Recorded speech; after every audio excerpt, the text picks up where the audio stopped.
अस्सलाम वालेकुम नाज़रीन, आप देख रहे हैं ईद की special transmission Eid special shows के साथ। मैं हूं आपकी मेज़बान रमशा कंवल। आप सबको बहुत बहुत ईद मुबारक। उम्मीद है आप सबकी ईद मेरी तरह बहुत ही मज़ेदार, खुशगवार और रिवायतों से भरपूर गुजर रही होगी। मैंने भी जो है ना अपनी ईद की तैयारियां भरपूर तरीके से मुकम्मल की हुई हैं। भरपूर तैयारी के साथ मैं आपके साथ, अपने मेहमानों के साथ, अपनी टीम के साथ ईद की खुशियाँ सेलिब्रेट कर रही हूँ। और उमूमन लोग भी यही कर रहे होते हैं कि साथ साथ टीवी भी चल रहा होता है, शोज़ भी देख रहे होते हैं, मेहमानों की आमद का सिलसिला भी जारी होता है, फैमिलीज़ आ रही होती हैं, अपने प्यारों से हम मिल रहे होते हैं। तो जहाँ ये प्यारे हमारे फैमिली मेम्बर्स होते हैं, हमारे रिश्तेदार होते हैं, हमारे दोस्त और अकारिब होते हैं, वहीं उसका बहुत क्लोज़ हिस्सा एंटरटेनमेंट इंडस्ट्री से ताल्लुक़ रखने वाले वो लोग होते हैं जो कि हमारी ज़िंदगियों का कहीं ना कहीं हिस्सा होते हैं। क्योंकि एंटरटेनमेंट सबको चाहिए, तफरी सबको चाहिए, अपनी ज़िंदगी में फ़्रेश होने के मौके तो सभी को चाहिए।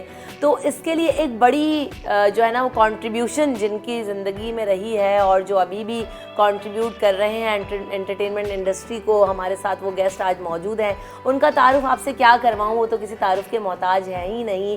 आप अरसे दराज से उन्हें देख रहे हैं कि किस तरह से हमारे चेहरों पर मुस्कुराहटें ला रहे हैं, मुस्कुराहटें बिखेर रहे हैं अपनी शरारतों से, अपनी नटखट अदाओं से, अपनी नटखट बातों से। तो मेरे ख्याल से आप लोग पहुंच ही गए होंगे। नन अदर देन मेरे साथ मौजूद हैं इस वक्त हनीफ राजा साहब, वेलकम टू द शो, जो कि होस्ट भी हैं और आपने उनको प्रैंक्स करते हुए भी देखा है, जो कि अदाकार भी हैं, अब राइटर भी हैं, डायरेक्टर भी हैं, यूट्यूब भी कर रहे हैं। So many things on his board. बहुत सारे जो है ना वो इनामात भी हैं, बहुत सारे सितारे भी इनके साथ जुड़े हुए हैं। तो आज हम वेलकम कर रहे हैं। सबसे पहले तो आपको बहुत बहुत ईद मुबारक। कैसे हैं आप? आपको भी बहुत बहुत ईद मुबारक और आपके चैनल को बहुत ईद मुबारक।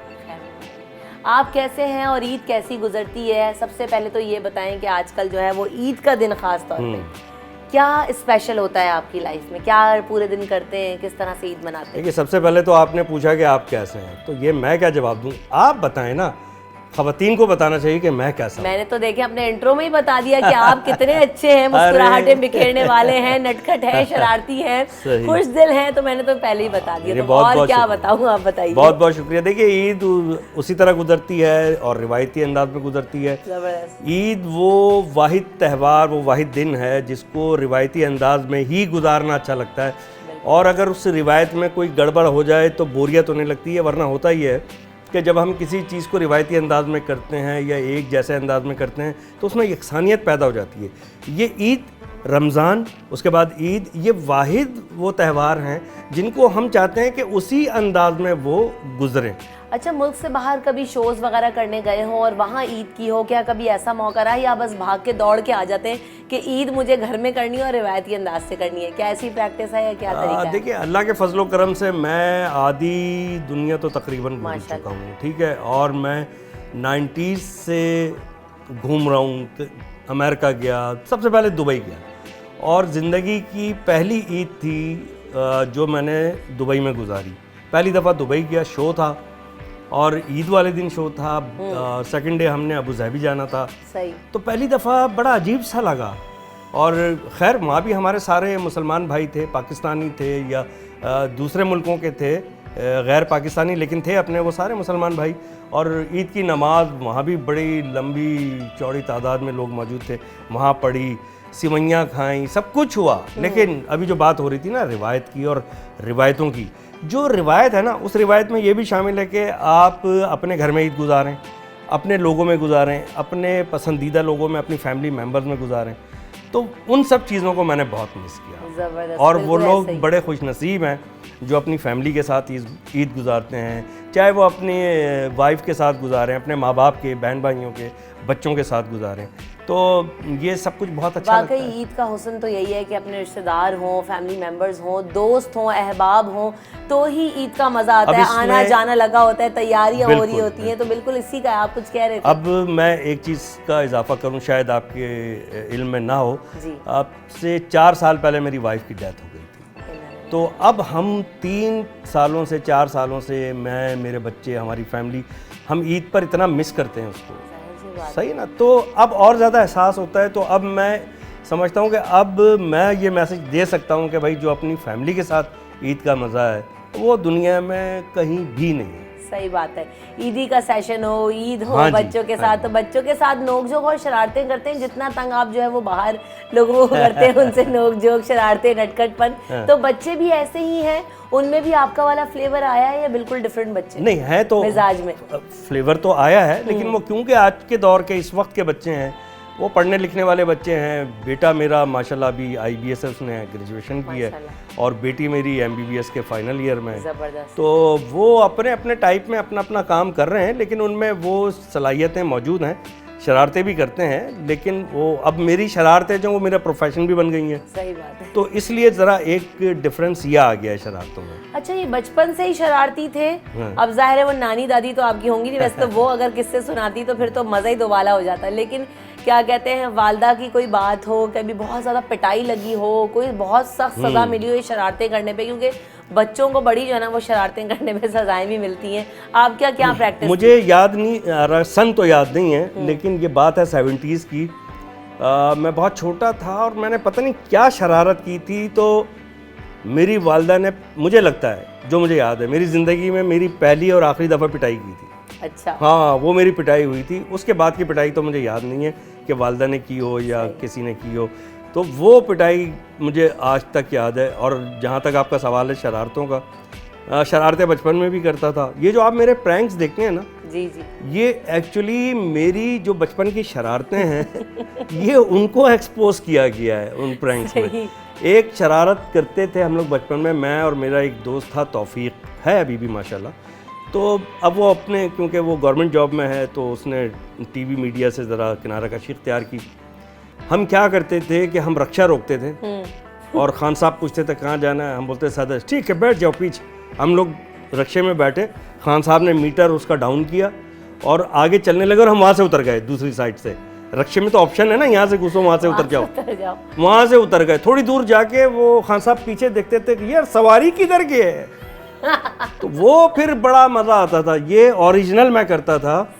फिर उसको कैसा प्रोग्राम में किया, ये जो आपको नजर आ रहा है ना, ये रहा यहाँ मैं आपको रोकूंगी, क्योंकि इस प्रोग्राम के बारे में हम थोड़ा तफसील से बात करेंगे, क्योंकि ये वो शो है जिसने जो है ना वो बुनियाद कायम की कि जनाब एक ऐसा शो हो सकता है कि प्रैंक शो है, सड़कों पर लोगों को हंसाया भी जा सकता है और मज़े मज़े के चुटकुले हो सकते हैं। तो इसने रिवायत कायम की और उसके बाद कई लोगों ने इसको अडॉप्ट किया और उसको जो है ना वो आज तक लोग कर रहे होते हैं, लेकिन को जो है ना इस रिवायत को कायम करने वाले इस शो के पायनियर जो हैं वो हनीफ राजा साहब है। इस बारे में ज़रा मज़ीद बात करेंगे और इसके एक्सपीरियंसेस भी पूछेंगे, लेकिन ब्रेक लेते हैं, ब्रेक के बाद इस पर मज़ीद बात करते हैं। शो तो जाने से पहले जिस तरह से हम बात कर रहे थे कि कैसा एक शो, ऐसा शो था जिसने बहुत लोगों को हंसाया है, और प्रैंक शो यकीनन बिल्कुल। और अब तो जो है ना वो प्रैंकस्टर्स मशहूर हो गए हैं बहुत सारे। अच्छा, वो सारे कॉपी कर रहे हैं यकीनन, और नाम नहीं लेते कि किसकी कॉपी कर रहे हैं। तो कैसा जो है ना वो आइडिया किसका था, ये कैसा का आइडिया था, किसका आइडिया था और कैसे शुरू किया? NTM एक चैनल था जो कि पाकिस्तान का पहला प्राइवेट चैनल था और उसकी इतनी व्यूवरशिप थी कि मैं बता भी नहीं सकता आपको कि कितनी व्यूवरशिप, क्या मिसाल दूं आपको। उस पे एक स्लॉट उन्होंने मखसूस कर दिया। उन्होंने कहा, मुझे बुलवाया गया कि हनीफ राजा आपको ये स्लॉट है आधे घंटे का, इसमें आपने कुछ करना है। किसी ने कोई आइडिया दिया, किसी ने कुछ कहा। मेरे जहन में बहुत अरसे से था कि वो करना चाहिए, प्रैंक शो होना चाहिए, कैंडिड कैमरा शो, जो दूसरे मुल्कों में होता था, लेकिन वो किस तरह का होता था कि वो साइलेंट होता था, सिर्फ एक्शन होता था और ज़रा वल्गर होता था, जो हम अपने कल्चर में दिखा नहीं सकते थे। ठीक है ना, वाहियात होते थे उनके। मैंने कहा नहीं, ये सब तो नहीं चलेगा। फिर मैंने एक फॉर्मेट खुद डिज़ाइन किया जो आज तक चल रहा है। सही। मैंने खुद भी गेटअप करके लोगों से प्रैंक किए और जब पकड़े गए तो फिर गेटअप उतार के बता दिया कि मैं हनीफ राजा हूँ। कई दफ़ा पिटाई भी हुई। अच्छा, और एक्टर्स को भी मैंने गेटअप कराए। मैंने सज्जाद अली को गेटअप कराया, वो हेयर पिन्स वगैरह मार्केट में बेच रहा है ख़वातीन के। अली हैदर जो सिंगर हैं हमारे, उनको गेटअप कराया, हार फूल बेच रहे हैं। मिशी खान, उसको लड़का बनाया, उसको बड़ा शौक था, उसने बहुत अच्छा किया। मिशी खान अखबार बेचने वाला एक लड़का बनाया, पठान लड़का छोटा, और उसने इतना अच्छा किया, इतना उम्दा, बहुत सारे लोग पहचान भी जाते थे। और उसमें मज़ा यही आता था क्योंकि व्यूवर जब घर में देख रहे होते थे वो कहते थे यार ये इसको पहचानेगा या नहीं पहचानेगा। हाँ, सही बात, ठीक है ना। फिर हम पब्लिक प्रैंक भी करते थे जो कि आज तक हो रहे हैं। ये फॉर्मेट मैंने खुद पूरा बनाया और उसके बाद पहली दफ़ा ये कॉपी हुआ इंडिया में MTV बकरा के नाम से MTV चैनल पे। साइरस एक होस्ट था, वो करता था उनका, और पूरी कॉपी, क्योंकि VHS जाती थी पूरी दुनिया में, तो वो देखते थे। उसके बाद फिर हमने इसको एक पाकिस्तान के निजी चैनल पे शुरू किया और छुप छुपा के इसका नाम रखा। जी बिल्कुल। छुप छुपा के 500 एपिसोड्स हुए, 150 कैसा के 500 इसके, तो ये हो गए 650 एपिसोड। एक एपिसोड में 3 प्रैंक्स होते थे, तो आप इसको कितने आइडियाज, 650 को 3 से मल्टीप्लाई करते हैं, तो ये 2-2.25 हज़ार के करीब। ये सब आपका ही दिमाग जो सारी शरारतों में चलता था, या आपको असिस्टेंट रखना पड़ा के शरारतें प्लान करके दो? नहीं, असिस्टेंट रखने का नुकसान ये हुआ कि मैं जो कॉन्सेप्ट लिख के उसको देता था और फोटो कॉपी होती थी, 1 लाइनर लिखे जाते थे, कैरेक्टर्स को बताया जाता था, उस असिस्टेंट ने वो सारे का सारा अपने पास जमा किया और फिर एक चैनल पे जाके उसने ज़रा हटके के नाम से सारा कर दिया। अच्छा। हाँ, फिर उसके बाद ये जो लड़के वड़के कर रहे हैं, ये टैक्सी की छत पे बैठ जाना और ऐसा करना, और किसी के दरवाजे पे सेलिब्रिटी के जाके प्रैंक करना, आप देखें मेरे YouTube channel, Facebook page Hanif Raja पर सारी वही चीज़ें कॉपी कर रहे हैं। फिर जब हमने अपना चैनल शुरू किया, यूट्यूब चैनल, फेसबुक पेज ख़ास तौर पर हनीफ राजा उसका नाम है, जब हमने ये डाले तो फिर लोगों के पूरी दुनिया से कमेंट्स आए, फलाना तो आपकी नकल कर रहा है। सही, वो देखा लोगों ने दोबारा, जाहिर मैंने कहा यार अल्लाह ने इनको पैदा इसलिए किया है कि ये मेहनत करते रहे हनीफ राजा का नाम जिंदा रखने के लिए। चले, ये तो अच्छी बात है कि जो रिवायत आपने शायद कायम की उसे लोग आगे बढ़ा रहे हैं, और ये तो वक्त का हिस्सा है कि लोग, यंग जनरेशन आती है, लेकिन हाँ, कॉपी करने से बेहतर है कि जो ना अपने आइडियाज। नहीं, यहाँ पर एक बात और कहूँगा मैं रिमशा, कि जब अगर मैं आपकी कोई चीज़ कॉपी करूँ या आपसे मैं कोई फ़ायदा उठाऊँ, तो मुझे नाम भी लेना चाहिए। सारी दुनिया में तो क्रेडिट्स चलते हैं ना, ठीक है। दूसरी बात, उनका इंटरव्यू चल रहा था एक साहब का, वो लड़का करता है सारी की सारी कॉपी कर दी उसने, तो किसी ने कहा उसके बड़े फॉलोअर्स हैं, मैंने कहा उसके नहीं है, इनडायरेक्टली वो हनीफ राजा के फॉलोअर्स हैं। भाई अपना कुछ करता है, इतने फॉलोअर्स होते। वो एक इंटरव्यू दे रहे थे एक चैनल पे, कहने लगे, उसने होस्ट ने पूछा, शफात अली होस्ट थे, उन्होंने कहा कि आपने क्या नया किया, तो हनीफ राजा के हैं सब, कह रहे हमने इसको पाकिस्तान से बाहर जाके किया है। मैंने कहा अरे यार, मेहदी हसन का गाना अगर आप सिंगापुर में गाएंगे तो वो गाना किसका कहलाएगा? मेहदी हसन का ही कहलाएगा, जाहिर है।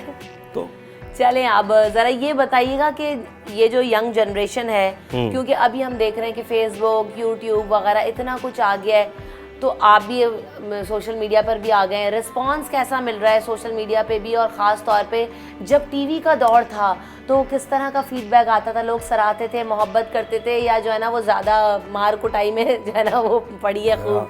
भाई आप तो बड़ी इंटेलिजेंट होस्ट हैं, बड़ा बेहतरीन सवाल किया आपने। उसकी वजह बताता हूँ मैं आपको। अनबिलीवेबल मुझे रिस्पांस मिला है सोशल मीडिया का। ज़बरदस्त। मैं इंटरेस्ट नहीं लेता था, बिल्कुल साफ बात कह रहा हूँ, मैं समझता था वक्त ज़ाया करने वाली बात है। बिल्कुल।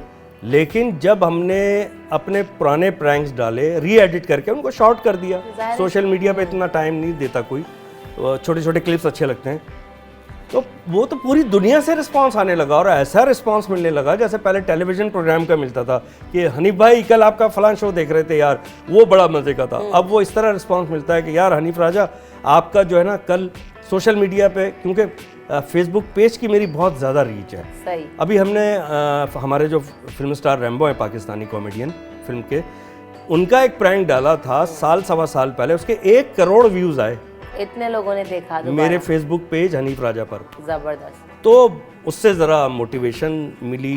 ठीक मैं है ना? यही जानना चाह रही थी कि मोटिवेशन लेवल जो है ना, एक वक्त पे आके जो हमारे सीनियर एक्टर हैं, एक्ट्रेसेस हैं, अदाकार हैं, डायरेक्टर हैं, जिस भी शोबे में काम कर रहे हों, क्योंकि जब यंग ब्लड आता है तो कहीं ना कहीं जो हमारे सीनियर लोग हैं उनकी मोटिवेशन जो है वो कम होती है, बहुत सारे लोगों में नहीं भी होती, बहुत सारे लोग उस ड्राइव को ज़िंदा रखते हैं। मैं यही चाहती थी, मोटिवेशन जो है वो ले रहे हैं, मैं मोटिवेशन आपकी कौन है, कौन ज़्यादा इंस्पायर करता है इन चीज़ों को सोचते हैं? उमर शरीफ साहब के जनाजे पर भी आपसे मुलाकात हुई थी, हम वहाँ पर आपके साथ हम भी मौजूद ही थे, तो कौन लोग रहे आपका साथी जिनको मिस करते हो, याद आते हो, और जो मोटिवेशन है, इंस्पिरेशन है? देखिए, मैं बड़ी सच्ची बात बताऊँ, सवाल आपका बहुत उम्दा है।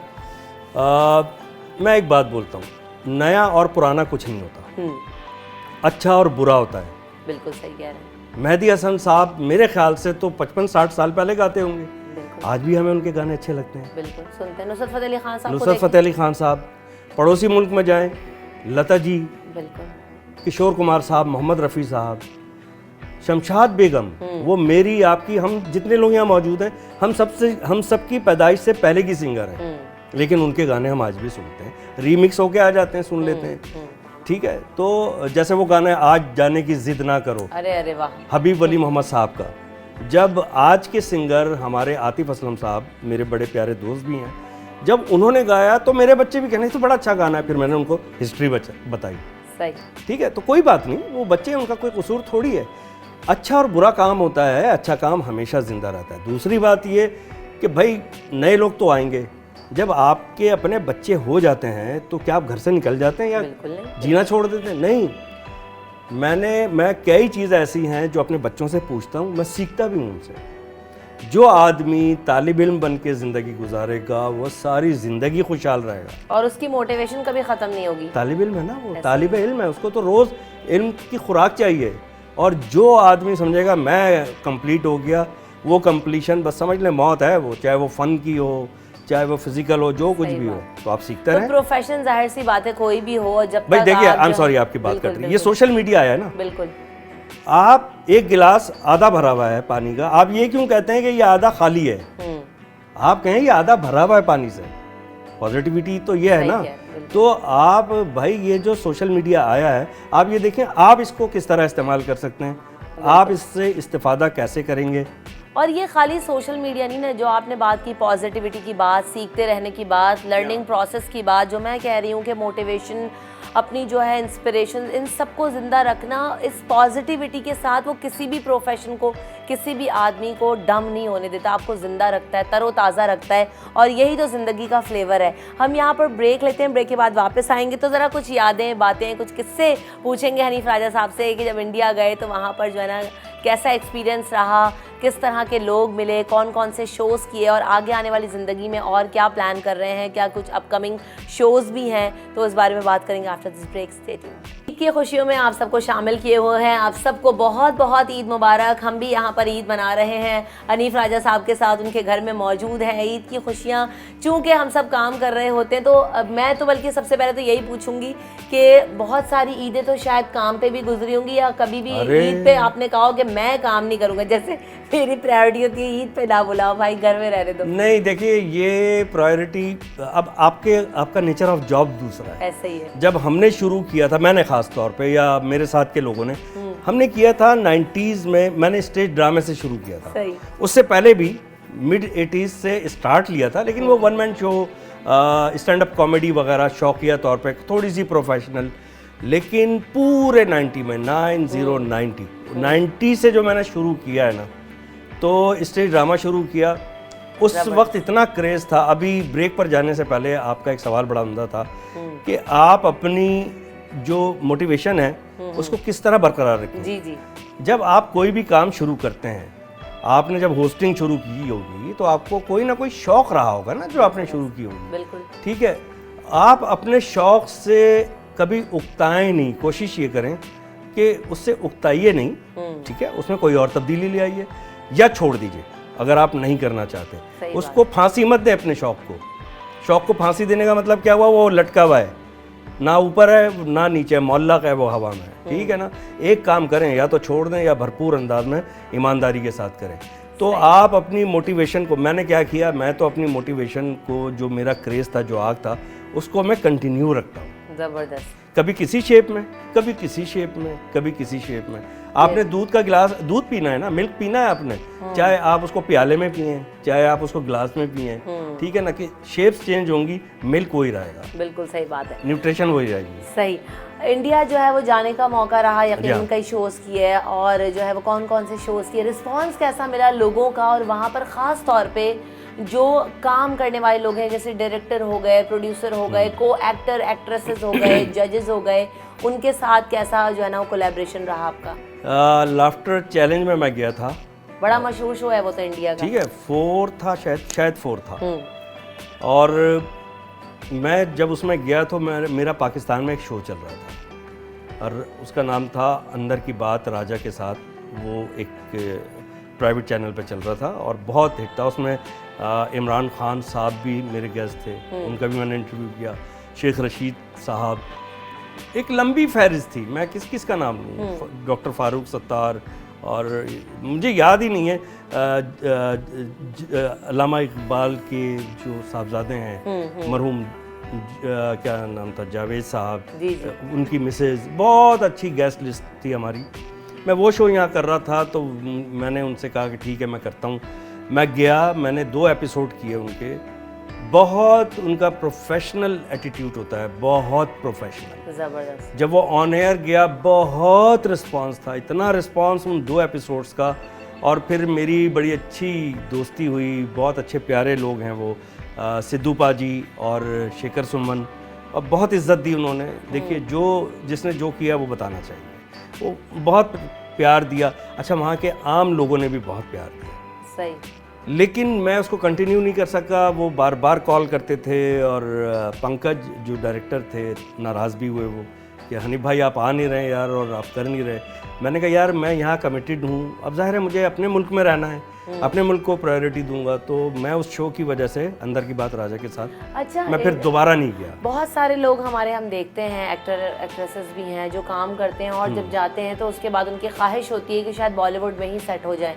तो आपके अंदर वो चीज़ नहीं आई कि चले मैं भी चला जाता हूँ और जो है वो इतना फेम मिल रहा है और ज़्यादा जो है वो रिस्पॉन्स आ रहा है, लोगों का फीडबैक आ रहा है, तो चले जी हम इधर ही सेट हो जाएं। तो क्या आपने कभी ऐसा सोचा कि या हमेशा प्रायोरिटी यही रही कि मैं पाकिस्तान मीडिया इंडस्ट्री में ही काम करना चाहता हूँ? देखिए मेरे लिए तो पाकिस्तान से बेहतर कोई जगह है ही नहीं, और मैं तो बोलूँगा जो पाकिस्तान में पैदा हुआ है वो पाकिस्तान के ही लिए काम करें। सही, ठीक है ना। हाँ, पूरी दुनिया में काम करें, चाहे आप इंडिया में करें, अमेरिका में करें, जहाँ जिस कंट्री में काम करें, लेकिन आके रहें अपने पाकिस्तान में। क्योंकि आपने बहुत सारे लोगों को देखा होगा वो पाकिस्तान से बाहर गए और उन्होंने अपनी ख्वाहिश का भी इजहार किया कि वो वहाँ उनको कोई मुस्तकिल रिहाइश मिल जाए, लेकिन एंड ऑफ द डे उनको वापस पाकिस्तान आना पड़ा। तो भाई अपने मुल्क को प्रायोरिटी दो, अपने मुल्क के लिए काम करो, और इज़्ज़त यहीं से मिलती है। इतने सारे तमगे सजे हुए हैं, ये इतने सारे जो है ना अवार्ड्स आपको मिले हैं, जी जी, इनमें कोई सबसे जो है ना वो आपका फेवरेट, कोई सबसे जो है ना वो आपके दिल के करीब है, कोई अवार्ड, कोई चीज़ जिसको आपको कि यार ये मुझे हासिल करना ही था, कुछ ऐसा है? ये जो कैसा मेरा प्रैंक शो है, जी जी, इसका अवार्ड जी आप सामने देख रही हैं। ये तो मुझे नहीं पता था कि उसका नाम हम क्या रखेंगे, क्या चीज़ होगी, लेकिन उस वक्त मैं जब ये प्रोग्राम शुरू हुआ है उस वक्त मैं करता था सिर्फ स्टैंड अप कॉमेडी। अच्छा। और पीटीवी पर ड्रामों में कुछ रोल्स भी किए, लेकिन मेरी ख्वाहिश थी कि ऐसा शो मिले जिसको मैं पूरा होस्ट करूं। सही। फिर जब ये आइडिया डिस्कस, उन्होंने मुझसे कहा कि एक स्लॉट है उसमें कुछ करना है, ये आइडिया फिर मैंने दिया, ये इसका इम्प्लीमेंट हुआ, शूट मैंने किया पूरी टीम बना के, एडिट के लिए भी मैं बैठता था साथ, पूरा टाइम दिया। और जब इसका रिस्पांस मिलना शुरू हुआ तो फिर तो एनर्जी और डबल हो गई, और इस शो ने मेरी लाइफ को बदल दिया बिल्कुल। वाकई। और देखिए आज तक कॉपी हो रहा है। बिल्कुल ऐसा ही, वो तो फिर मुझे ना वो सिंबल बन जाते हैं, वो पैटर्न सेट हो गया, उसके बाद उसको कई लोगों ने किया और बिल्कुल कर भी रहे। और देखिए हो सकता है कि बड़ी फरमाइश है लोगों का, पूरी दुनिया से मेरे पास कमेंट्स आते हैं, मैसेजेस आते हैं मैसेंजर पर, सोशल मीडिया पर, कि आप इसी तरह का कोई नया शुरू करें। आसान नहीं है शुरू करना, ठीक है ना। अब ये लोग जो कॉपी कर रहे हैं वो क्या करते हैं, सन्नाटे वाली जगह पे मेडअप करके, पहले से प्लानिंग करके, शूट करके बस ऐसे ही चले जाते हैं।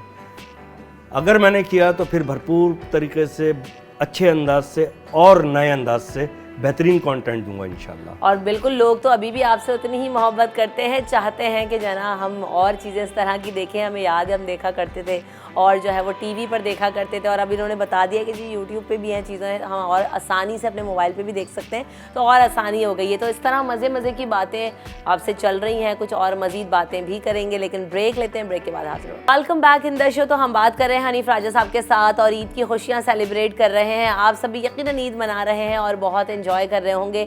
यहाँ मैं हनीफ राजा साहब की बातों को बहुत इन्जॉय कर रही हूँ, क्योंकि जो एक्सपीरियंसेस हैं, जो बातें हैं मज़ेदार, वो जब लाइव बैठते हैं तो जना वो सुनने में उसका मज़ा ही कुछ और होता है। आपने बताया इमरान खान साहब को इंटरव्यू किया और बहुत सारे शेख रशीद साहब को, तो ये बताएं कि जो है ना जब आप प्रैंक्स करते हैं और जब होस्ट करते हैं तो उसमें भी उनके साथ ऐसे ही शरारते हैं, मज़े के सवाल किया करते थे, या जो है ना वो सीरियस बातें होती थी? और अब इमरान खान साहब के बारे में आपकी क्या राय है? पॉलिटिकली उनको सपोर्ट कर रहे हैं या जो है ना वो नहीं कर रहे? देखिए मेरा तो किसी सियासी पार्टी से ताल्लुक नहीं है। सही। रमज़ान में सिर्फ मेरा एक ही पार्टी से ताल्लुक था और वो थी इफ्तार पार्टी। ठीक है ना। मैंने देखिए मैंने शो किया, जो मेरा शो चलता था प्राइवेट चैनल पे, अगर चैनल का नाम ले सकते हैं तो, मुझे तो नहीं पता, ले सकते हैं नहीं ले सकते, वैसे वो आज न्यूज़ पे चलता था, ठीक है ना। और उसका कॉन्सेप्ट भी मेरा था। कॉन्सेप्ट ये था कि एक लेबॉर्ट्री बनाई है हमने फेक, और उस लेबॉर्ट्री का सिर्फ दरवाज़ा दिखाया, उसके बाद तो वो काउंटर है जहाँ मैं बैठा हूँ, और ये दिखाया कि जो गेस्ट आया है उसका अंदर एक्सरे हो चुका है, और उसके दिल में क्या है, दिमाग में क्या है, वो सब उसमें आ गया है। सही। और एक रिपोर्ट आती है कि भाई आप में गुस्सा इतना है, आप में एंगर इतना है, आप में लव इतना है, आप में रोमांस इतना है, फलां फलां फलां।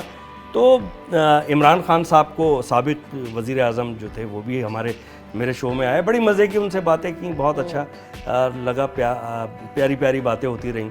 तो उनका मैंने दिखाया एक्सरे, उनके दिमाग का मैंने हाथ लगाया और मैंने कहा यार आपका ये तो दिमाग बहुत ज़्यादा गर्म है खान साहब। तो वो ख़ुद भी बहुत हंसे। इसी तरह शेख रशीद साहब आए, तो उनकी तो शादी नहीं हुई। मैंने पूछा भाई शेख रशीद साहब, मियाँ बीवी गाड़ी के 2 पहिए होते हैं? कहने लगे बिल्कुल होते हैं। मैंने कहा तो आप 1 व्हीलिंग क्यों किए जा रहे हैं? तो उन्होंने एंजॉय किया। इकबाल जफर झगड़ा साहब आए, उनको जो मैंने एक जुमला मज़ेदार बोला वो खुद भी उन्होंने बहुत एंजॉय किया, और वो बड़ा फीडबैक आया। मैंने कहा इकबाल जफर झगड़ा साहब, ये आपके नाम में झगड़ा क्यों है? कहने लगे ये हमारे गांव का नाम है। मैंने कहा कोई तखल्लुस है? करे नहीं। मैंने कहा कास्ट है? कहने के नहीं। कहने लगे ये हमारे गांव का नाम है झगड़ा। मैंने कहा अच्छा। कहने के वहाँ जो भी बच्चा पैदा होता है तो उसके नाम के साथ वैसे ही हम झगड़ा लगा देते हैं। मैंने कहा तो लोग बोलते होंगे जब भी कोई बच्चा पैदा होता होगा आपके गांव में कि लोग गांव में आज फिर झगड़ा हो गया। समझ नहीं आता होगा। तो ये मज़े की बातें जो है वो वाकई जब सुनते हैं तो बड़ा मज़ा आता है। फैमिली में भी ऐसे ही करते रहते हैं? हाँ, वक्तन फ़वक्तन इस तरह की चीज़ होती रहती है, और करते रहते हैं, कुछ ना कुछ जोक्स वोक्स करते रहते हैं। मेरी बेटी में भी बड़ा सेंस ऑफ ह्यूमर है, वो बड़ी विटी है। बेटा भी विटी है, लेकिन अपने काम की मुनासबत से वो पहले ज़ाहिर है पढ़ रहे हैं तो वो उसी को प्रायोरिटी देते हैं। और बेटी मेरी बहुत अच्छी वॉइस ओवर करती है, उसे स्क्रीन पे आने का बिल्कुल शौक़ नहीं है, लेकिन बहुत समझती है वो वॉइस ओवर, ऑडियोबिलिटी बहुत अच्छी है उसकी। ज़बरदस्त। अच्छा, मैं ये पूछना चाह रही थी आपसे कि बेहतरीन को स्टार को वर्कर कौन लगा आपको काम करने के लिए, जिसके साथ काम करके मज़ा आया? क्योंकि मैं जब याद है मुझे वो लूज टॉक शो देखा जब हम करते थे, छोटे थे, और जब अनवर मकसूद साहब और जब जो है मोइन अख्तर साहब एक दूसरे के साथ ऐसी बॉन्डिंग थी, और जब मोइन अख्तर साहब दुनिया से रुखसत हुए तो अनवर मकसूद साहब ने भी कहा कि मुझे ऐसा लग रहा है कि आज मेरा कलम जो है अब मैं नहीं चला पाऊंगा, और बड़ा उन्होंने टाइम लिया, उन्होंने फिर लिखा भी नहीं कुछ, और उस तरह से कर जाने के बाद जी। तो एक होता है ना कि ऐसे बॉन्ड बन गया कि बिल्कुल। तो कोई ऐसा आपके साथ ऐसा कोई कोवर्कर हो, या जिसके साथ आप कहते हो यार मैं कहूँगा ये समझेगा, मैं बस एक ऐसी नॉन स्टॉप केमिस्ट्री, कोई ऐसा है? अभी तक कोई नहीं मिला? देखिए असल में जो मेरे शोज़ आप टेलीविज़न के उठा के देखेंगे ना, ये छुप छुपा के हो, कैसा हो, ये तो प्रैंक शो हैं। उसके साथ साथ मैंने टॉक शो किए, सबसे पहले राजा के साथ। सही, ठीक है। फिर उसमें कौन कौन था, ये बात बता रहा हूँ मैं 2005 और 6 की। उसमें गेस्ट कौन थे? मेहदी हसन साहब, वो पैरालाइज हो चुके थे लेकिन फिर भी उनको वो आए बेचारे मेरे शो में। रेशमा जी, अच्छा, महेश भट्ट। अच्छा हाँ, इंडिया की आप बात कर रही थी, महेश भट्ट साहब का इंटरव्यू किया था मैंने, वो भी मेरे यूट्यूब चैनल और फेसबुक पेज हनीफ राजा पर है, आप लोग देखिएगा। वो हैरान हो गए पाकिस्तान में इतनी जल्दी कैसे काम हो जाता है। कहने के ये काम तो इंडिया में होता तो बरसों लगते। खैर, मेरे उस शो में, टॉक शो में जावेद शेख साहब, मैं किसका नाम बताऊँ आपको, मुझे तो याद ही नहीं आ रहा, रैम्बो, रीमा, सना फिल्म स्टार, और एक लंबी फहरिस्त है। आपने कहा पाकिस्तान में जल्दी काम कैसे था? पाकिस्तान में आपने देखा मिनटों में घंटों में वजीर आजम बदल जाते हैं, तो फिर शो की तो घंटों में लम्हों में आंखें बदल जाती हैं लोगों की। ये जो सब कुछ होता हुआ देख रहे हैं अभी पॉलिटिक्स में हम देख रहे हैं, और हमने जब देखा असेंबलीज में और बाहर भी जो खेल तमाशा हुआ, उसे खेल तमाशे से कम नहीं कहा जाएगा, क्योंकि जैसे फीडबैक आया और लोगों की आरा, क्योंकि सोशल मीडिया की हम बार बार बात कर रहे हैं, तो सब कुछ सामने आ गया। सोचते हैं कभी इस बारे में, या कभी फील होता है यार ये क्या हो रहा है, ये किस तरह का जो है वो माहौल हमने देखिए कुछ चीज़ें मुझे नहीं अच्छी लगती जब मैं सोशल मीडिया पे देखता हूँ ना। आपका किसी से लाख इख्तिलाफ हो, ठीक है ना, लेकिन आप एक तहजीब का दायरा, इखलाकी कदरें, क्योंकि जब आप लीड करने लगते हैं कुछ लोगों को, तो फिर आपका जो मनसब है वो कुछ और हो जाता है। फिर आपका अंदाज़ तखातुब यानी अंदाज़ गुफ्तगू, आपका चलना फिरना, उठना बैठना, उसको लोग फॉलो करते हैं। सही। तो आपको इस बात का बड़ा ख्याल रखना चाहिए। लाख आपकी किसी से दुश्मनी तो नहीं कहेंगे, सियासी इख्तिलाफ हो, सही, नज़रियाती इख्तिलाफ हो, लेकिन आपको तहजीब का दामन, अदब का दामन हाथ से नहीं छोड़ना। अच्छा, चूँकि बिल्कुल आपने बहुत अच्छी बात की राजा साहब। अभी हम ये भी बात कर रहे थे कि इंडिया में काम किया, सोशल मीडिया, तो उन्हीं सब चीज़ों को जोड़कर मेरे जहन में एक सवाल आया कि हम देखते हैं यूट्यूब पर सब चीज़ें जोड़ लेती हैं, पैसे वैसे जोड़ती हैं नहीं? पैसा नहीं जोड़ पाती हूँ, बड़ी बुरी हूँ इस बारे में। जरा जो हाथ कभी दिखाए तो कहते पैसा नहीं रोक पाएगी लड़की, क्या करूँ। अच्छा, जो नजूम ये बताता है फिर उसको हाथ दिखा के आती हैं? क्या दिखाऊं उसको, मैं कह रही हूँ हाथ तो दिखाना ही पड़ता है, चाहे ऐसे दिखाओ चाहे ऐसे। मैं ये पूछ रही थी, स्टैंड अप कॉमेडीज का जो है ना वो आजकल फिर बड़ा रुझान है, क्योंकि यूट्यूब पर मैंने कुछ इंडियन जो है वो स्टैंड अप कॉमेडियंस को देखा है और स्पेशली उन्होंने वो शोज़ डिज़ाइन किए हुए हैं। तो यहाँ पर कुछ ऐसा करना चाहते हो, क्योंकि यहाँ पर भी बड़ा स्कोप है, लोग देख रहे हैं और हमेशा से ही देखते हैं। आपकी बातें सुन के अभी तरह मज़ा आ रहा है, तो कुछ ऐसा करने का इरादा करें, कुछ करें, ऐसा इनिशिएटिव लें, कोई शो प्लान कर ले। देखिए, मुझे तो ऐसा लग रहा है आप मेरे बारे में सारा होमवर्क करके आई हैं, जैसे किसी का रिश्ता लेने से पहले नहीं मालूमात करके जाते। तो गुड, अच्छे क्वेश्चंस हैं आपके, वेरी गुड। तो स्टैंड अप कॉमेडी का मेरा एक एपिसोड है सिर्फ मौजूद मेरे YouTube channel, Facebook page Hanif Raja पर, उसके भी लाखों व्यूज़ हैं। स्टैंड अप कॉमेडी आसान काम नहीं है। मैंने 90s में, जब मैं पहली दफ़ा 91 में अमेरिका गया था, वहाँ मैंने देखा वो मादर पिदर आज़ाद कॉमेडी करते हैं। उसमें वो मुगल्लज़ात भी बकते हैं जिन्हें हम आसान अल्फाज में गालियाँ कहते हैं, और बहुत वल्गर कॉमेडी होती है, बिलो द बेल्ट होती है वो हम पाकिस्तान में कर ही नहीं सकते, सोच भी नहीं सकते। उसकी हाफ कुछ इंडिया के स्टैंड अप कॉमेडियन ने की। लेकिन मैं आपको एक बात बताऊं रमशा, देखिए आपको पर्सनल आपकी बात नहीं करना है, इन जनरल मैं बात कर रहा हूँ कि जो पब्लिक होती है ना, वो कोई वल्गर चीज़ होती है, थोड़ी देर तो उस पर हंस लेती है, लेकिन अंदर से कहीं डीपली उसको पसंद नहीं करती है। जो मयार होता है ना, जो अच्छी चीज़ होती है, पसंद वही की जाती है जिसको आप अपनी फैमिली के साथ देख सकें, कहीं आगे शेयर कर सकें। ऐसी कोई गंदी चीज़ होगी तो कोई किस तरह आगे शेयर करेगा, मुझे बताएं। अब आपने तो इतना लपेट सपेट के इतने उसमें बात कर दी, लेकिन मैं आप ही की बात को आगे अगर कहूँ, जो बात आप कर रहे हैं कि कुछ चीज़ें हम देख रहे हैं सोशल मीडिया पे भी, टीवी पे भी, कि इतनी घटिया बातें कर देते हैं वो, कि वाकई के कुछ अब तो खैर हंसी भी नहीं आती उन बातों पे कि यार क्या मतलब ये हंसाने के लिए कर रहे हैं। मुझे पता है क्या, तो जब आप ऐसे लोगों को देखते हैं तो यकीनन चूंकि आप पायनियर्स में से हैं और जाहिर इतने सीनियर हैं, तो क्या ख्याल आता है कि क्या करूं इन लोगों का मैं? अच्छा देखिए, बात पता है क्या है, मैं उसी तरफ आ रहा था। ये आप जब कोई वल्गैरिटी करते हैं ना जी, कुछ देर के लिए तो आप मशहूर हो जाते हैं, मशहूर होते हैं आप, मकबूल नहीं होते। मकबूल का वर्ड जो है उसको इंग्लिश की ट्रांसलेशन के साथ बता दूं, मुश्किल ये हो गई है अब उर्दू समझाने के लिए इंग्लिश बोलनी पड़ती है, ठीक है ना। तो मकबूल जो है वो वर्ड है एक्सेप्टेंस से, कबूल कर लेना अंदर से, ठीक है ना। जब भी तो वो जो फैंस होते हैं वो कबूल करते हैं ना, तो किसी के फैन हो जाते हैं। जो मेरे प्रैंक्स जितने भी, एक लड़का है वो कॉपी करता है वाहियात पर, मेरे पास मैसेजेस आते हैं कि ये आप ही की चीज़ों को ख़राब करके पेश कर रहा है। मैं कहता हूँ मैं क्या कर सकता हूँ। फिर जब मैंने सब लोगों की फरमाइश पे अपने पुराने प्रैंक्स री एडिट करके अपलोड किए, आप मैसेजेस पढ़ें, उसमें ना कोई वाहियात बात है। एक मैं बुज़ुर्गों से मैंने नहीं करवाए कभी, कि बुज़ुर्गों के साथ मजाक नहीं करना, ख़वातीन के साथ नहीं करना, माजूरों के साथ नहीं करना, ठीक है ना। यहाँ तो इस बात की कोई तमीज़ ही नहीं है, और बातचीत अच्छी होनी चाहिए। देखिए वो मैं तो सीरियस था ही नहीं सोशल मीडिया पे आने के लिए। जब वो शुरू किया तो इतना ह्यूज रिस्पांस आया, और यंगस्टर्स का भी आया। तो आप ये थोड़ी कह सकते हैं कि यंगस्टर्स जो हैं वो वाहियात चीज़ पसंद करते हैं, नहीं जिस चीज़ का आप आदी बनाएंगे लोग वही चीज़ लेना शुरू। और आपने बहुत पहले ही अभी हमारे डिस्कशन में यही पे बात बोली कि लोगों को नया पुराना नहीं पसंद, लोगों को अच्छा बुरा पसंद है। तो ये बात आपकी मुझे बहुत पसंद आई। नया और पुराना नहीं होता, अच्छा और बुरा होता है। कि वाकई अच्छा या बुरा देखा जाता है, नया पुराना नहीं होता, वरना एंटीक चीज़ें इतनी एक्सपेंसिव और इतनी नायाब नहीं होती। बहरहाल जाते जाते चूंकि बातों का सिलसिला तो ऐसा है कि आपसे मैं घंटों बैठ के बातें कर सकती हूँ, लेकिन जाहिर है आपका वक्त भी कीमती है, और हमें अपने व्यूवर्स का भी जो है वो जाहिर सी बात है कि बहुत सारी चीज़ें हैं उनके लिए आगे भी। तो मैं जाते जाते ज़रूर पूछना चाहूँगी कि ईद के हवाले से जहाँ जहाँ लोग आपको देख रहे हैं उनको क्या कहना चाहेंगे, ईद विश करना चाहेंगे? लोग बड़ी लंबी लंबी नसीहतें करते हैं, और आजकल नसीहत तो बाप की नहीं सुनता कोई, ठीक है ना। हर आदमी अपना बाप खुद बनाए। तो मैं कोई नसीहत नहीं करूँगा, जितने देखने वाले हैं इस चैनल के हवाले से उन सबको इस चैनल को और रिमशा आपको, आप लोगों की पूरी टीम को मेरी तरफ से दिल की गहराइयों से ईद उल फितर 2022 बहुत बहुत मुबारक।